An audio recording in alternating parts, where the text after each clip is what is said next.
আজকে আমাদের সংবাদ ব্রিফিংয়ের আলোচ্য বিষয় হচ্ছে 2026 সালের এসএসসি পরীক্ষার প্রশ্নপত্র ফাঁস সংক্রান্তে অনলাইন প্রতারণার সঙ্গে জড়িত চারজন ব্যক্তিকে আটক সংক্রান্তে।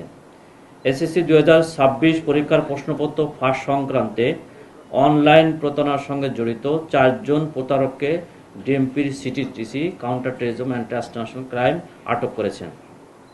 গ্রেপ্তারকৃত হলেন মোহাম্মদ সিফাত আহমেদ সজীব, মোহাম্মদ সালমান, মোহাম্মদ মিসবাউল আলম মাহিন এবং মোহাম্মদ মহিউজ্জামান মুন্না।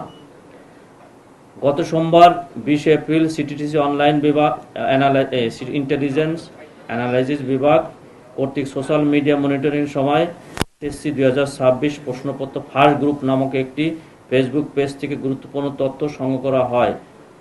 প্রাপ্ত তথ্য ও প্রযুক্তিগত বিশ্লেষণের ভিত্তিতে সিটিটিসির একটি চৌকস দল একই দিন রাত 8:20 সময় ঢাকা জেলার আশুলিয়া থানার জিরাবত তাজপুর এলাকায় অভিযান পরিচালনা করে সিফাত আহমেদ সজীব নামে এক ব্যক্তিকে গ্রেপ্তার করা হয়।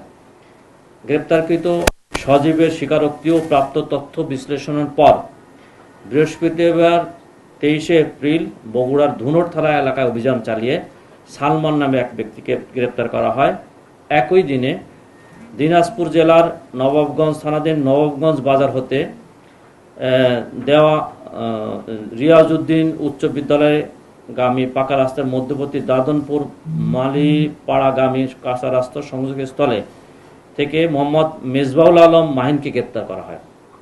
পরবর্তীতে তাদের দেওয়া তথ্য মতে 24 এপ্রিল সিরাজগঞ্জ জেলার তারাস থানাধীন নওগাঁ ইউনিয়নের শাহ শরীফ জিন্দানি রহমতুল্লাহর মাজার সংলগ্ন পরামানিক বাড়ির আসামির শ্বশুর সালাম পারমানিকের বসতঘর হতে মোহাম্মদ মাহিনুজ্জামান মুন্নাকে গ্রেপ্তার করা হয়। এই চারজনের বিরুদ্ধে তাদের বিরুদ্ধে নিয়মিত মামলা রুজু করা হয়েছে এবং তাদের রিমান্ড এই ঘটনা সংক্রান্তে সম্পৃক্ততার বিষয়ে জিজ্ঞাসাবাদ করা হচ্ছে। এই চক্র প্রশ্নপত্র দেওয়ার নাম করে নিরীহ মানুষের কাছ থেকে, ছাত্রদের কাছ থেকে টাকা আদায় এবং প্রলোভন দিয়ে আসছে। আমরা এই বিষয়ে তদন্ত অব্যাহত রয়েছে। আমরা তদন্তের পরে বাকি বিষয় বলতে পারব।